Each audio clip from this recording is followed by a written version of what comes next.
Good afternoon, welcome to Policy Exchange. My name is Dean Godson, Director of Policy Exchange, and it's my pleasure to be able to welcome you to this critical seminar on the subject of arms embargoes, one of the most distinctive aspects of the policies of the new government here in the UK. I'm taking the place of Deborah Haynes of Sky News, who's been dispatched to cover the current conflict in the Middle East, but we're delighted still to be able to welcome our star panel here from key servants of the UK state through to now in authoritative retirement through to Lieutenant General HR McMaster, former National Security Advisor to the President of the United States, and who is Victor Ludorum for having come in the furthest distance and the earliest start here in California. So thank you, General. Thank you to all our other panelists. They'll all be talking for 6 minutes. We'll then be a piece. Then we'll be opening it to questions and usual house rule, no question too outrageous. You just first have to state your name and organisation. So if I could please ask Edward Stringer, Air Marshal of the United Kingdom, retired, former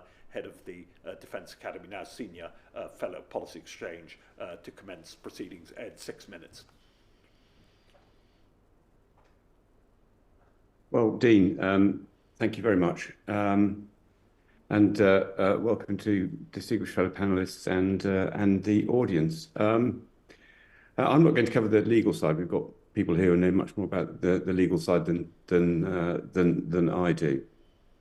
But one thing I would say, I think we must remember when we talk about arms embargoes, is that while we do come at it from the legal side, then these judgments in the end come down to political judgments and judgments about that most vital of functions of the state, national security, and maintaining international relations.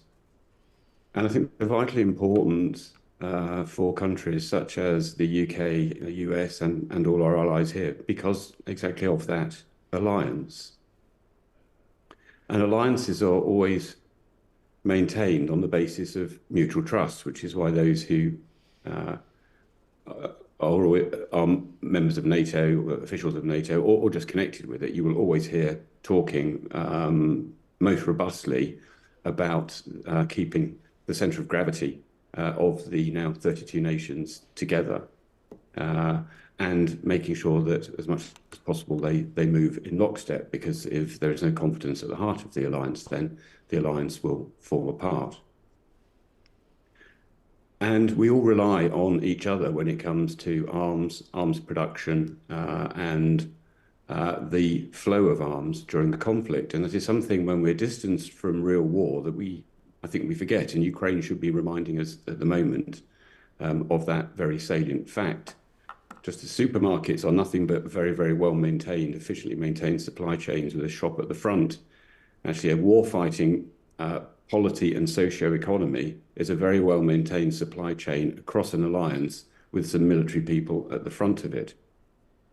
And therefore, the transfer of technology and raw materials around that alliance is a vital part of our ability to wage war. And as we have seen, if we go back to, and I shouldn't really be talking about the Falklands with Admiral Lord West here, but if we go back to the Falklands, we will remember much international diplomacy over who would and would not both supply weapons to us, but also to the Argentinians. And what one has done in the past with one's friends and allies can come back to haunt you at that point. Therefore, there is this necessity to maintain trust and confidence with your major allies. And that, therefore, must always play, I would suggest, into the political judgments, I will argue, as much as legal, when it comes to deciding whether one is going to place some form of arms embargo or not.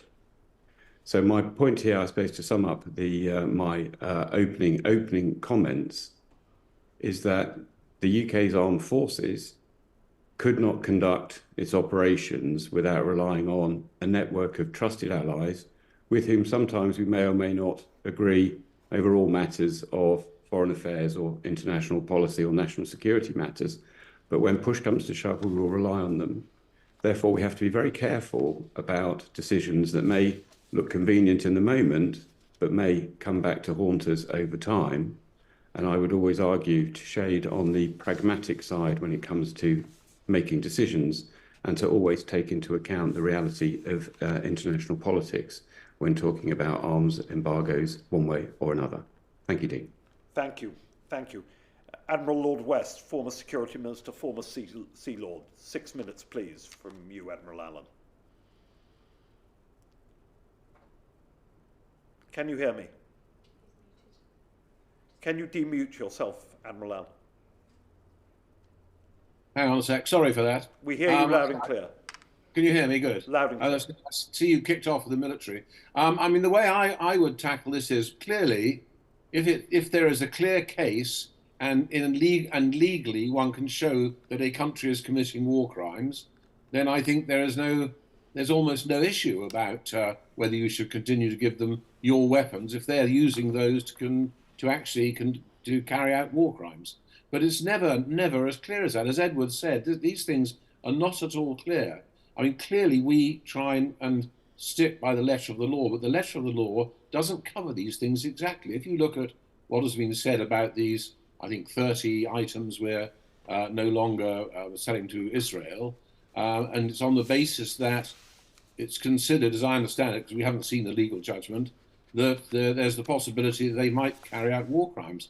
I don't think we've accused Israel of carrying out war crimes yet.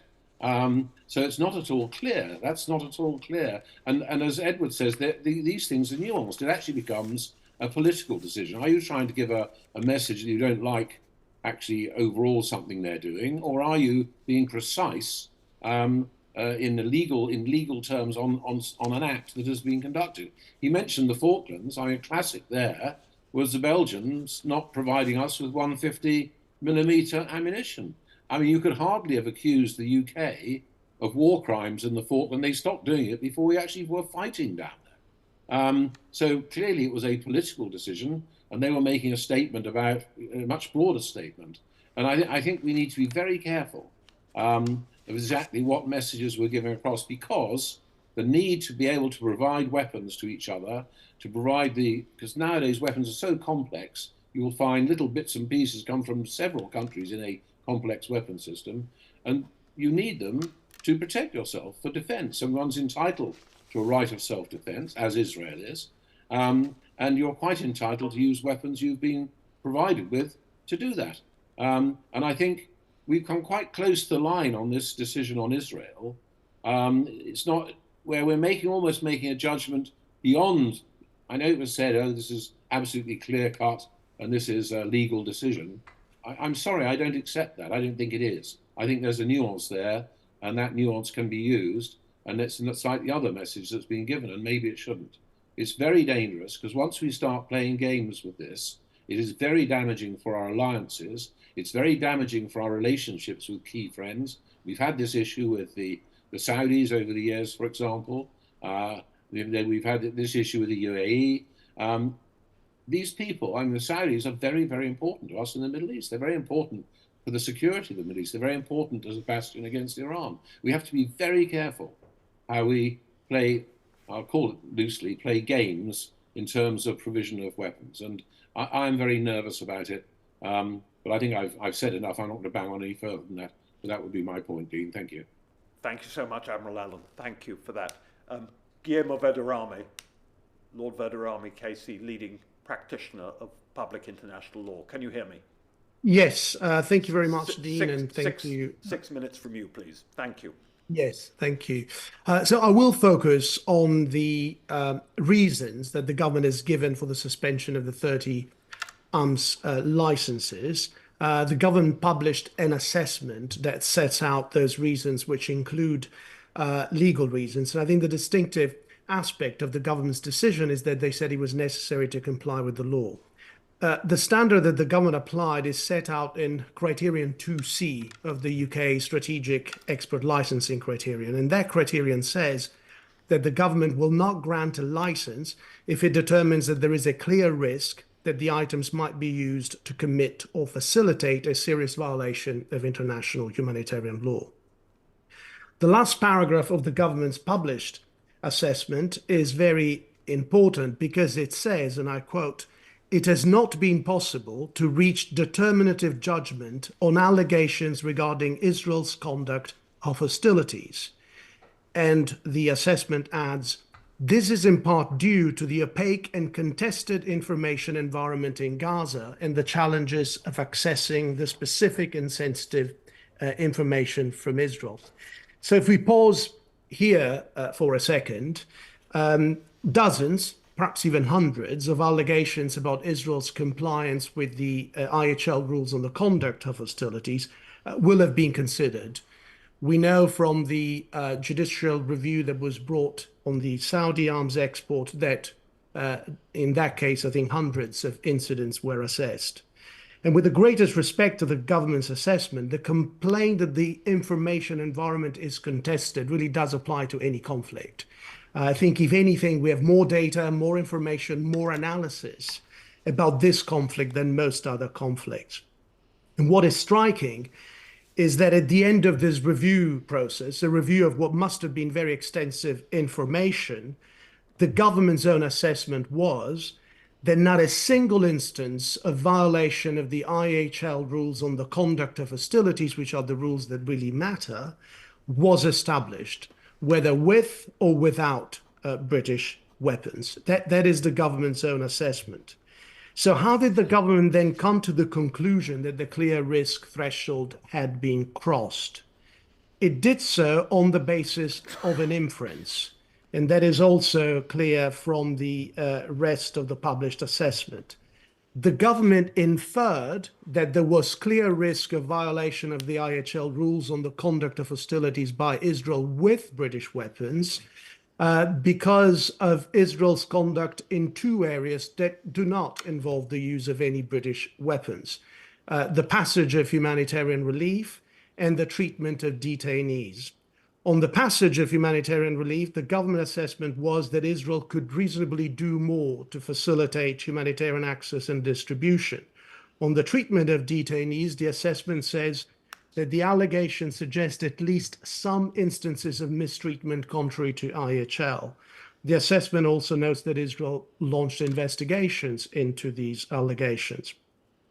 So it was on the basis of these very limited findings in areas not related to the use of British weapons that the government felt able to conclude that it had concerns regarding Israel's compliance and commitment to the rules on the conduct of hostilities. My view is that the government has applied a very low bar for establishing clear risk under the criteria. It has chosen to present its position as one that was mandated by the law. It is now no longer the case that there should be concrete and specific evidence of clear risk connecting the British weapons to the violations. The nexus wasn't there on the government's own analysis. The risk was unfair, as we've seen from other areas. The problem is that having applied such a low bar, the government has added enormous legal risk to British arms exports, not just to Israel, but to other countries. Because the moment you say that you're suspending arms licenses on the basis of a legal analysis, you must expect the government to be held to account for the consistent application of those standards and those reasons to other situations. And that include our arms export to other important strategic partners of the UK, like Saudi Arabia, Qatar, and the UAE.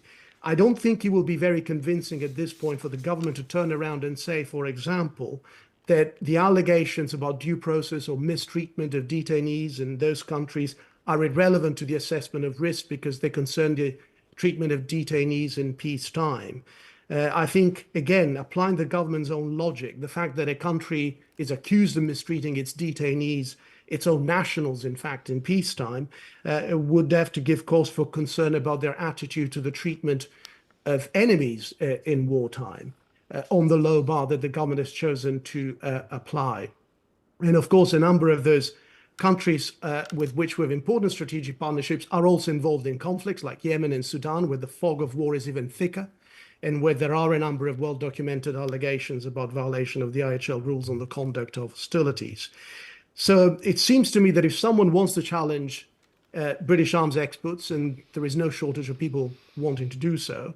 Those challenges will now be in a better position than they were before. And conversely, countries that want to buy British weapons and come for advice and have to do their due diligence, including due diligence about legal risk, will probably now be advised that there is a low bar that is being applied to the determination of clear risk, that there is no requirement for even some evidence connecting the use of British weapons to the violations, and that they would be wise to proceed on the basis that if they are at war, they're unlikely to receive essential weapon components of the British weapons that they've purchased. I'm afraid this is where this decision with the reasons that have been published leaves us. Brilliant. Thank you very much for your presentation. Can I just please ask also members of the audience, anyone who wishes to ask a question, please, because this is obviously an online event, to put your electronic hand up, because I know there'll be a number of people wishing to ask questions. If I can now turn to Paddy McGuinness, former Deputy National Security Advisor, served in many security positions through the years in Foreign Commonwealth Office and beyond. Paddy, over to you. Thank you, Dean. And I think my fellow panelists have laid out already the military aspects of this, and now that exposition of the legal position, powerful exposition, I thought. I wanted to look at what this tells us about the state of British, or the condition of British statecraft as this new government begins to exert itself. And really I had three thoughts. The first one is, we're in what I call the haptic phase, where the government is learning about how to drive the machinery of state, having really recently come in and been out of office for a long time. And inevitably mistakes were made. But in this case, it seems to me they've made a classic mistake in that they've taken the superficially easy choice of saying we'll follow the legal advice, in inverted commas, thereby avoiding, and they've said specifically this was a legal, not a policy decision, which of course is not terribly meaningful from a politician who has taken the decision. But they haven't reflected on what I used to have to help with, which is what will happen when the British state needs to act, and how this reading of legal thresholds and the role of legal advisors will bleed into decisions they are likely to have to take to keep British citizens and interests and those of our allies safe. And my experience is roughly once every parliament or parliament or and a half, the British state has to act in the world, usually in very difficult circumstances. And one looks at something like our intervention with the United States and others in Syria and northern Iraq to deal with Islamic State in 2014, 15, 16, when absolutely we were confronting an opponent who was attempting to carry out attacks in the UK and elsewhere, and we were seeking to have suppressive effect, and we had to fight against an opponent who was fighting amongst the people. And frankly, there were any number of naysayers who would have said, the way in which you're doing this is unacceptable, your use of these weapon systems is unacceptable, there is risk here. Very similar to the calling out of Israel in this case, which similarly is fighting a terrorist opponent, fighting amongst the people, making cynical use of the civilians as a protective measure in war. So I'm very worried about what this does to the British system, because it makes us sclerotic at a time when we may need to act, or runs the risk of making us sclerotic. My second thought is that one of the characteristics of British policymaking, national security policymaking and diplomacy has been we've learned from the difficulties and mistakes of others. And we've just seen over the last many months, the Biden administration seek to use its quite extraordinary leverage that it could have through the supply of weapons to Israel to moderate Israeli tactics on the ground in Gaza and decisions around humanitarian aid, and has done so with a really close understanding of what was happening with the tactics in Gaza, much more profound than the British state has.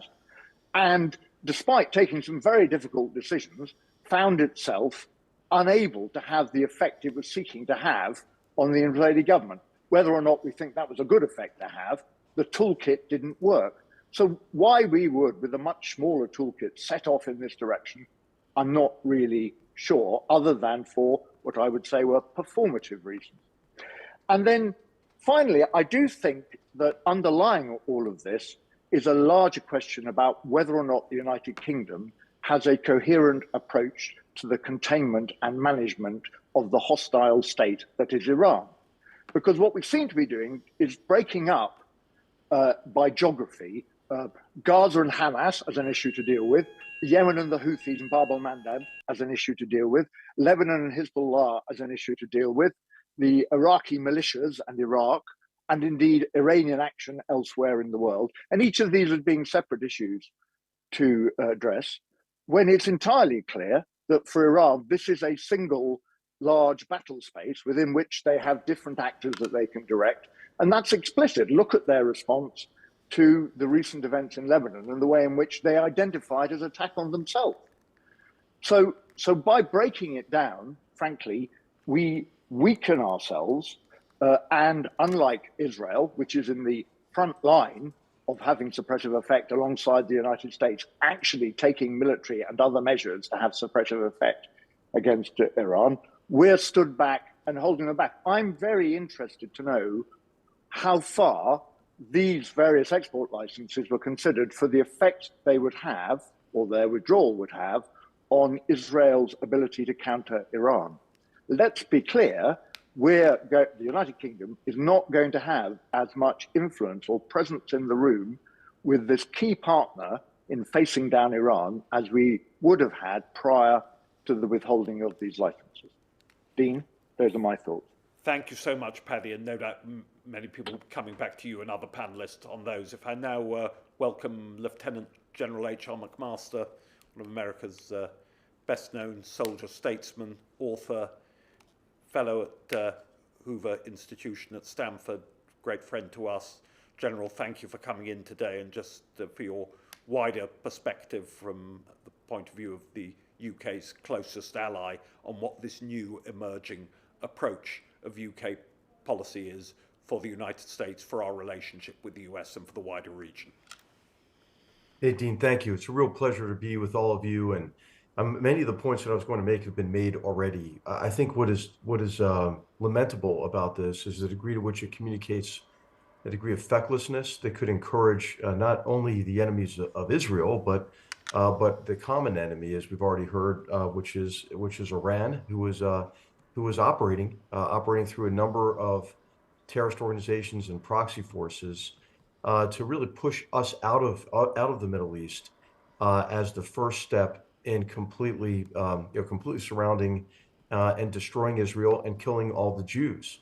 So I think it's really important for us to remember that is what is at stake. So I think there are three fundamental misunderstandings that underpin this effort to limit this decision to limit arms to Israel. The first is a misunderstanding of the nature of the war, and that it is in effect a multi-front war, as Paddy's just said, and that the limitation of arms to Israel will limit its ability to defend itself in this multi-front war against not only Hamas in Gaza, but Hamas and PIJ and other elements in the West Bank, in southern Lebanon, where Hezbollah attempted to launch 1,000 missiles just last night against Israel, and then more broadly across the region, involving the Houthis and others, the Hashd-e-Shaabi militias in Iran, were being mobilized to augment the proxy army that Iran is forming in Syria in an effort to prepare again for the destruction of Israel. I think this is the most precarious situation Israel's been in since 1948, and we could argue that, but I think it's certainly, if we were to elevate our understanding of the nature of the war, we would see that Israel's actions are consistent with Thomas Aquinas's criteria for jus ad bellum, and it is in fact a just war that has been foisted on Israel. The second is our misunderstanding of the conduct of the war and placing primary responsibility on Israel for civilian casualties in Gaza. And this would go more to jus in bello criteria, again, just trying to elevate above kind of legal criteria and think about the moral and ethical dimension of the war. It's quite clear that Hamas knew exactly what was going to happen after the horrendous attacks of October 7th. And in their public statements from Sinwar and others, it's quite clear that they set out deliberately to cause as many casualties among the Palestinian population in Gaza, and that was a key facet of their strategy, the deliberate effort to get civilians killed in Gaza. But since the Israeli response began, it's clear that there's an obvious pattern over many years, but in the conduct of the war as well, to use the population as human shields. I mean, think about all of the terrorist infrastructure that has been identified under UN facilities, hospitals, schools, mosques, and so forth. But actually, during the interaction with Hamas in Gaza, every area that is designated as a safe zone for civilians is an area into which Hamas leadership goes almost immediately to avoid being targeted. It's also worth pointing out, I believe, that that none of the massive tunnel infrastructure within Gaza has been made available for civil defense, for example, and is still used to conduct active operations against Israel or to continue to hold under deplorable conditions the hostages that they took on October 7th. Again, also in terms of the conduct of the war, it's very important to understand that those who really care about humanitarian assistance going to the Palestinians must confront the reality that in areas that are controlled by Hamas, that assistance has been diverted from the population and diverted to Hamas or sold by Hamas at a huge markup above market prices to enrich the terrorists and to sustain their terrorist infrastructure through the sale of that humanitarian assistance. Witness the debacle, of the Pier operation, for example, that was meant to provide humanitarian assistance. So I think there's a fundamental misunderstanding of the nature of the war, and then a fundamental misunderstanding of the conduct of the war, especially in relation to the primary responsibility for civilian casualties. And finally, I think the third misunderstanding is that a misunderstanding of what it will take to end the war. These calls for a ceasefire, for example, are inconsistent with any sort of effort to try to rekindle hope for an enduring peace between Israel and the Palestinians, or as people are still clinging to try to hope for a two-state solution. Hamas is an organization that is dedicated in its charter to destroying Israel and killing all the Jews. That doesn't sound to me like they're amenable to a two-state solution. And therefore, it requires, I believe, the complete destruction of Hamas, not only to alleviate the plight of the Palestinian people, which Hamas was responsible for before October 7th, through the diversion of billions and billions of dollars away from the Palestinian people into their terrorist infrastructure. It's important also to remember, right, Hamas leaders are some of the wealthiest people in the Middle East because they're sit atop a criminal as well as a terrorist enterprise. And so what we should be calling for is the destruction of Hamas. We should continue to encourage Israel to apply firepower and consistent with jus and bello criteria of proportionality and discrimination. But we should place the primary responsibility for the horrors of the war and on Hamas. So again, just to elevate really this discussion to the ethics of war, I think this decision is inconsistent with the true nature of the war, with the actual conduct of the war, and what it will take to get back on the path to some sort of an enduring peace. Thank you. Thank you, General. Thank you so much for your contribution. Time will be coming back to you. I know there are a number of questions. I see first one come up from Dominic Lawson of Sunday Times and Daily Mail, columnist. Dominic, can you hear me? Can you hear me, Dominic?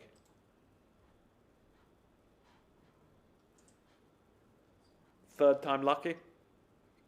Are you switched? Are you unmuted?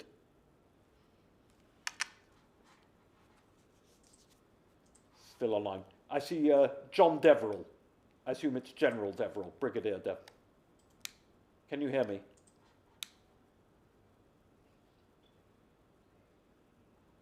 Can you hear me? We'll go to the next one. John Wilkin, Selsdon Group. Can you hear me?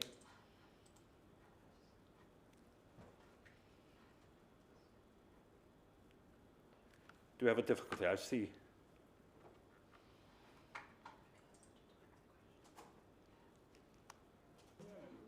Daniel Frowine, can you hear me? Your question is up. Or shall I do the next question? Can I just ask our panelists, while we're waiting for the technical problems to be resolved, just a quick thing. In the first instance, for Lord Verdirame KC, if I can use a term of art, the rise of public international law in our national security and foreign policy and defence policy decision-making process. It seems that legal advice is now preeminent, hegemonic, or at least publicly stated to be so, more than ever before, in a way that more so than I can ever recall. And I'm just interested, Lord Verdirame, in your reflections on have the lawyers gone from being advisors now to decisors? Well, I think if the legal advice is that something is unlawful, it has probably always been the case that ministers cannot do that particular conduct or implement the particular policy that they're advised is against the law. But I think there are 2 points to bear in mind. The first one is that legal advice will often be on a spectrum or based on certain assumptions, because ultimately on matters like this, the legal advice very much turns on facts which are themselves contested. And the other point I think to bear in mind, which is really what concerns me about this particular decision, is that it is important to avoid expansive interpretations of the rules that we have. With some very important rules, there are some very important obligations. As Lord West said, if we know somebody's committing war crimes, we shouldn't give them weapons. I think everyone agrees with that. We have to be careful not to keep lowering the bar on some of these standards and these decisions. And my concern about this decision and the way in which it has been presented is that it suggests the bar has been lowered. And once you lower the bar, it is very, very difficult to put it back up. I think Lord Verdirame is absolutely right there, and he gave a very clear exposition in this particular case. Although the politicians were happy to say we've got clear legal advice and we must take these legal actions, it is quite clear that the legal advice wasn't clear. I mean, it doesn't show clearly that they're likely to commit war crimes or whatever. And indeed, I have to agree with the General. He's absolutely right. If you look at the fighting that's gone on in Gaza, I find it quite amazing how the Israeli army has kept the civilian casualties low as they are. I mean, you know, there are many armies who would have been there. This would have been absolute carnage and bloodshed on a scale, an unbelievable scale. I mean, they have tried hard. The statistics for a terrorist killed compared with an innocent and inverted commas civilian is way better than we managed in Mosul when we were fighting up in Iraq and things. I mean, they've done remarkably well. So to sort of pin the behaviour on them and say it's because we think they're doing that, but we then don't make that clear. Lord of Verdirame is quite right. If you look, it's obfuscated, isn't it? It's given, I'm afraid, the politicians a ticket out of it. They think I can say I've had to do this legally, and that means I got no responsibility. They still have responsibility. These decisions have to be made politically, and they're very uncomfortable and very difficult. And clearly, they didn't really want to have to make them. Thank you. Paddy McGuinness, did you want to come in on that? I know you've had views on these matters. No, I mean, I'd strongly agree with Admiral Lord West on this, that standing in behind legal advice, which is advice rather than a judgment or a clear statement of law, is, I'm afraid to say, weakening of the ability of the politicians to then take difficult decisions. And my point was, and I'll just say it again, difficult decisions are going to come to these secretaries of state. That's what happens when you're a secretary of state. And they will be decisions about whether we, British citizens, or indeed our allies, are safe. And we're going to really care how they make those decisions. So this decision was slightly free. Later, there are going to be much, much, much more difficult decisions to make, and they'll have partly tied their arm. I'm very interested in one other aspect, which is I know for a fact that the United States has a close understanding of what is happening on the ground in Gaza and has had more opportunity to be present and to see. As a result, it's easier, I think, for Americans in its detail to understand the nature of Hamas tactics and their responsibility for all of this and to demonstrate it. It isn't clear to me, having set this ratchet with this decision, how they're going to undo it, because if they didn't have clear criteria for applying the block on the export licenses to start with, how will they then reverse that later? If they can't say, well, we saw this happening and therefore we implemented it, but now we see that happening, unless we revert to, a more peaceful, maybe ceasefire setting. Thank you. Edward Stringer, did you want to come in on this at all? Can you hear me? Yes, I can. I think pretty much everything's been said. I won't repeat all of that. What I would like to pick up on, though, as I felt slightly guilty and not covering it in my opening remarks, and when it was mentioned by fellow panelists that if we get a reputation for being unpredictable, then that will equate to political risk. And I just wanted to link that to some wider aspects of the current administration's policy, which I think are very solid and very welcome.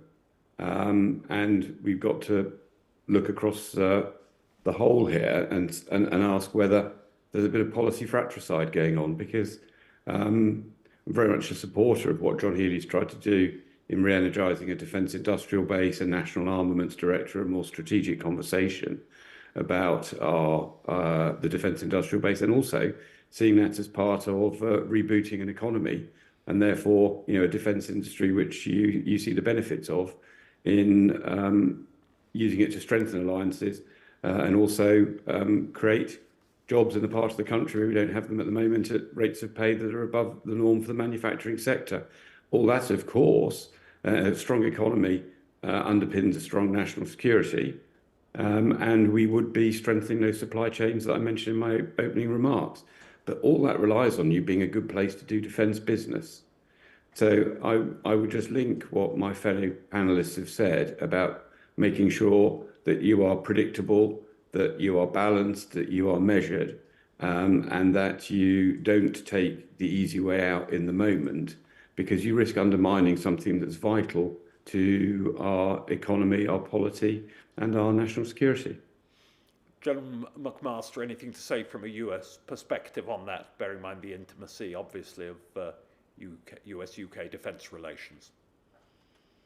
Yeah, I think it at a moment when we need all nations in the free world to increase our defense industrial capacity. I do think that there are effects that go beyond the very serious and existential threat to Israel, and calling into question, as some of the panelists have already mentioned, our reliability and our ability to work together within the alliance, NATO alliance, to provide the range of capabilities that are necessary in multiple conflicts that are ongoing in the Middle East and in Europe, centered on the war against Ukraine, but also the looming crises for which we have to prepare if we have any hope of deterring those looming crises, especially as China is becoming so much more aggressive in the Pacific region and most recently against the U.S. treaty ally of the Philippines. Thank you. And just following on from that, if I just urge all questions because of the technical issues. If you'd type up your question on the chat so I can ask it on your behalf, because as I say, we'll not be able to, for the moment, hear it in real time from your own voice. So if you can type those in, that would be very much appreciated. I have had one come in from Dominic Lawson of Sunday Times and Daily Mail, but just in some degree it's been already addressed in the last set of questions from our panellists. But just curious, starting off with Ed Stringer, because you've been a voice a prominent voice in the UK debate, and people have listened to you in this government as well about UK defence industrial sector, and just interested in your thoughts on the impact of all of this, the new government's approach on the emerging strategic defence review and other aspects of emerging UK policy. How will it affect the new look, to use Eisenhower era terminology? Ed. Yeah, so thank you. Well, I mean, just to build slightly on what I said a moment ago, the new paradigm of warfare as you move into the information age is going to rely a heck of a lot on what you might call dual-use technologies. As I said, a strong defence industrial base that can sponsor those and see those flourish across the rest of the economy and stimulate growth in other areas, that there being dual use tech, is of great benefit to us all. But those things being dual use also end up possibly coming under things such as arms embargoes. So I come back to my point: we have to be extremely careful here. And we realise what the wider ramifications are if we become seen to be one of those states that might act in a rather whimsical or arbitrary fashion. And the other point that I would add, I didn't mention before, is if that happens and states start to look for other defence suppliers, then we risk pushing these states, especially the non-aligned states, closer to the autocracies. And those autocracies are not going to pull weapons, even in the event of extreme and unambiguous war crimes. And therefore, we will lose the ability to use that lever sparingly but well, and with real influence when we do want to use it. So I think for all of those reasons, I rehearse my point that we have to become one of those nations that's trusted, is predictable, that will use embargoes in the case of, obviously, and I'll just repeat what everyone else has said, in the case of unambiguous war crimes. But when the picture is much greyer, I come back to, for all of those reasons, to do with maintaining influence around the world and boosting our own economy, which underpins our own security. We have to be predictable. People have to be able to price in investing in the UK and invest in the UK with confidence. Thank you. I would just add to the point Ed made about the autocracy stepping is absolutely valid. I mean, the Russians and the Chinese and the Iranians, actually, you've seen it, they don't give a damn about what countries do who they sell weapons to.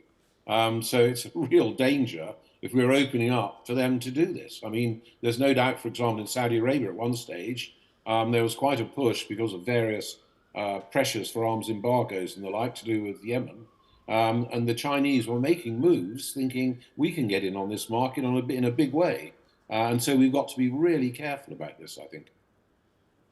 I would just like to add the importance of India, too, and the degree to which India remains reliant on Russian arms, and how important it is, I think, in terms of that relationship in the long term, to break that dependency and to have a dependable supply of arms for India, and how that relates to sort of a lot of the diplomatic aspects of India, apparently hedging with Russia and its reluctance to join in the sanctions against Russia or even to condemn the attack on Ukraine. Thank you.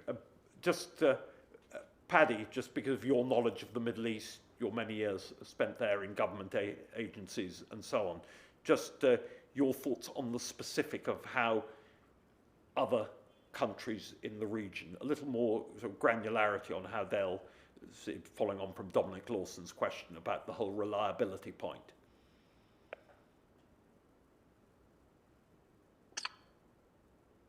Well, they'll take it badly. I mean, they've had bad experiences anyway. We have left them for a period to deal with one aspect of Iranian activism in the form of the Houthis, and encouraged them to be regional actors, but then began to kind of pull on their coat and pull them back slightly, and second-guessed their military practice in the process, and that would have given them pause. And I think this has ramifications not just for the political relationship and their attitude towards the United Kingdom, where they must have some concern, but also, frankly, for their engagement with a potential future arms supply, which is critical for the next generation, if there is one, of European aircraft, or fighter aircraft capability, which I'll leave the Air Marshal to speak about rather than me. But you get my point, that we have relied on export markets, including in the Middle East, to be partners in the development of systems. We need to develop a new set of systems. It'll be tricky to do absent that. And it must give them pause. You know, if you are British Aerospace Systems, it must be of real concern to you to look at this and think about the future of Eurofighter, the next generation, or the next iterations of Eurofighter, I would say. So, yeah, no, I think this is consequential. Thank you. I just have a question from Marcus Solers-Hendricks, fellow here at Policy Exchange, and he's just following up on perhaps in the first instance here for Lord Verdirame KC, is how sustainable the F-35 obviously has been exempted from the suspension of the 30 export licenses of 2nd of September by the government.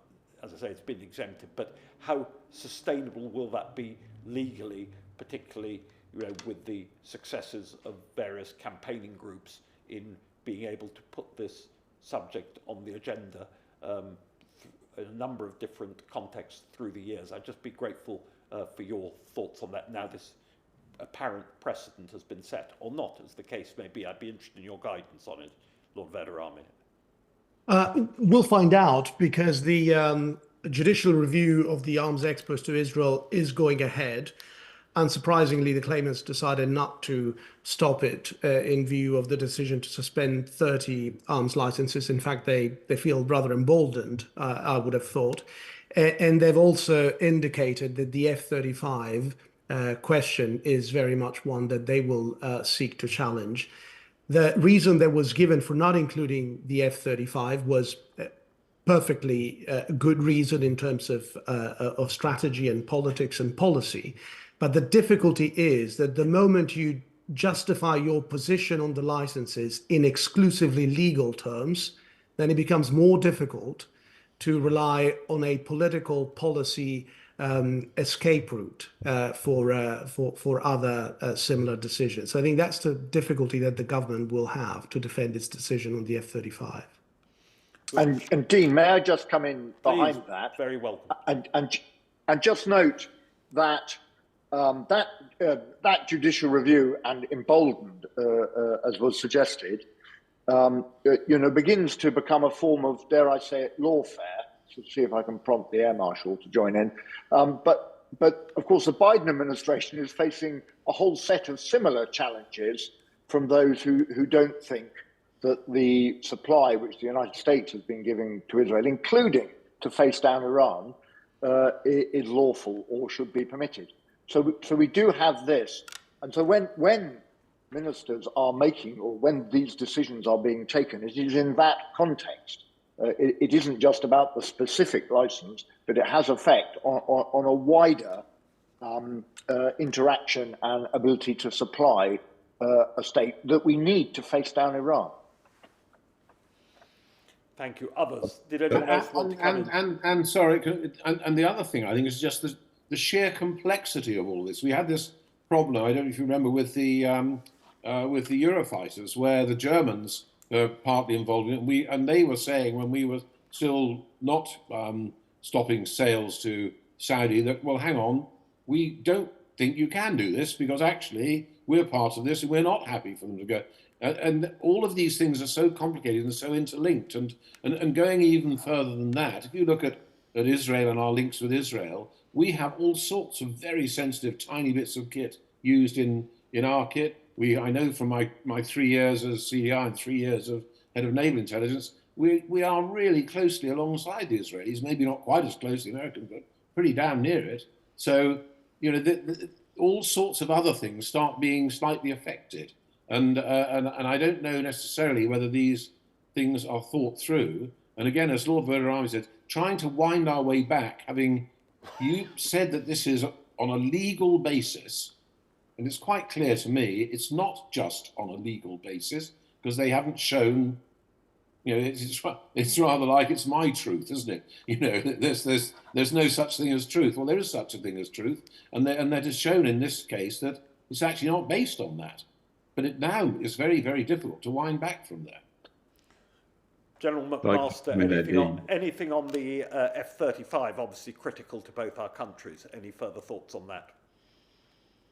Well, I just think that, there are second and third order effects to this decision that we're exploring. And I think it's extremely important that we anticipate those and try to mitigate the further downside to this decision. It'd be great to reverse the decision, and I don't know what the prospects are of that, Dean. If there's any, if there is any hope in the view of any of the panelists to get the government to reconsider this decision. Thank you. Can I just ask the last question of all of our panelists? Perhaps it's a sort of greatest level of sort of generality away from the specific. Is that, but the politics of the situation is that during an interview with Laura Kuenssberg, the present Prime Minister was reported as rejecting the idea that the current United States administration disapproves of the arms embargo. I'd just be interested for the sense, in the first instance, General McMaster, perhaps also Lord West, who obviously sits on the Labour bench, is just what your sense is on that. And second, perhaps related to all of that, that Foreign Office officials have been, their reports, Foreign Office officials have been considering expanding the list of embargoed items in the light of the Hezbollah pagers incident of this last week. Just interested in your collective assessments of those questions. General McMaster.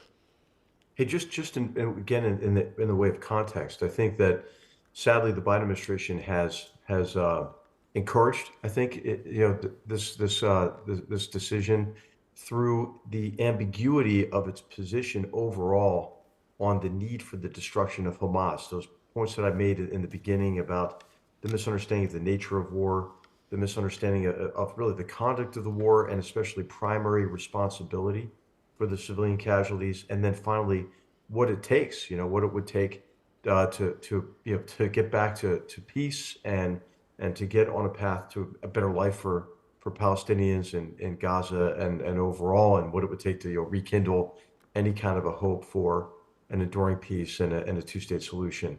And you've seen that with not only the public statements by the Biden administration, but also some of the actions, right? Certain restrictions on certain munitions that the Biden administration announced several months ago. So I think that the overall atmosphere has been one in which something like this could happen, in large measure because of the Biden administration's misunderstanding of the nature of the conduct of the war and what it takes to achieve an enduring peace. And I think that's regrettable. I think it's given a lot of space to Israel's enemies and to, I would say, our common adversary or common enemy in Iran. Thank you. Thank you very much. Lord Verdirame. I think on the pagers, we'll probably need to have a separate session because it's a very interesting and complicated question in terms of IHL, but I'd be very surprised if anyone feels that they already know enough that they can take decisions on further suspensions of arms licenses based on the pages. Can you give us a little teaser at all? I will seek to hold another thing on the pages, but just since we have you here, is there anything that can preliminarily be said with confidence on your part? I think the key rule is in amended Protocol 2 to the Convention on certain conventional weapons, to which Britain, America, and Israel as well are parties, and that prohibits the booby trapping of certain objects, and that is a definition of the objects that can't be booby trapped. But both America and Britain actually have a statement that carves out an important exception from that general rule, which I think might be the exception that is relevant here. But as I said, that might take a while. Good, thank you. We look forward to it. Thank you very much. Air Marshal Stringer. I'm very grateful for Julie Amo for saying much more eloquently what I would have wanted to have said in not answering that question, because I just don't think we don't know yet, and that I've learned something from the detail of that answer. What I would like to do, just expand the question slightly and pick up the lawfare ball that popped out the back of the scrum a minute ago and Paddy threw my way, because I do think when you talked before about trying to make this a purely legal question, then we open this up much more to legal activism. And if you look at the major competitor to us now, China, China has long had a view in statecraft of the three wars that are always ongoing: legal, informational, and psychological. And when you look at matters close to home, there are all sorts of people who will happily engage in activism and use the courts to do it. And then it becomes very difficult to turn decisions around. So I think there really is a lawfare angle here, and I think we have to be very careful we don't present a very vulnerable scene to those who would very, very immediately use it to do us harm. Thank you. Paddy, you've come up in the course of your career against conventional diplomats. Your thoughts on them contemplating, as reported, expanding the list of embargoed items in the light of the Hezbollah pages episode? The heart sinks slightly. I mean, there is a thing here about whether our diplomatic toolbox, whether the FCDO's toolbox is performative or real. And what I worry about is that much of it is performative, and yes, it has it causes a change, but the change it causes is at odds with our interests, and is not connected with the real things that we are likely to have to deal with, as General McMaster has laid out, and I've tried to lay out. And you don't have to be a genius to see that Iran is not backing down. And we're going to have to act against it, or someone's going to have to act against it. And on that question of the way in which we're viewed in the US, I've picked up a mixture of kind of, well, you're welcome to have a go. We had a go and it didn't work. So that's quite moderately sympathetic. But also I've picked up, why are you doing that? What kind of people are you that you're doing that? We, having tried it and failed, why would you have another go? How does that help the situation? Can't you come up with another approach that actually will have open a way to perhaps having the influence we're seeking to have about certain aspects of tactics on the ground or decisions about humanitarian or whatever else? And I must say, I'm inclined more to align with General McMaster than with that kind of approach. But nonetheless, I think the most sympathetic is kind of, well, the Brits aren't really up to much here, are they? And then it gets less sympathetic from there. I don't think there's a positive view about what we've done.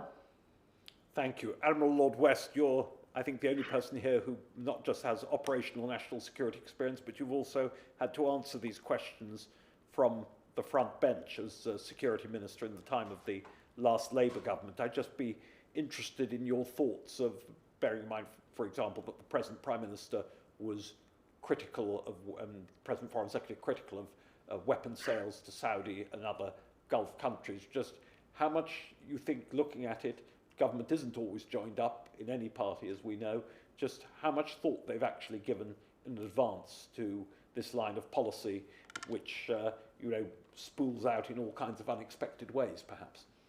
So I'm the sacrificial Labour lamb here. Is that what that's what you're telling me, Dean? Nothing sacrificial about yourself, Lord. Really. The idea. I would say that for us to expand the list of items that we, for I think the wrong reason, don't intend to sell to Israel because of what's just happened, would be a terrible error and would compound the problem we've got, actually. And I think that would be a bad thing to do. In terms of the pages, I think Verdirame is absolutely right, but I think there is a chunk that's been chopped out of that, which actually does clear the US and ourselves, but I'll be interested in the full detail of it. But certainly my reading of that when I was looking at it yesterday made me think we could do that. So we'll have to wait and see. So that is a question wait and see. And then I suppose my final thing is more and more we've written warfare. Warfare has become sort of written into all sorts of legal aspects. But war, I'm afraid, in the final analysis, is still war.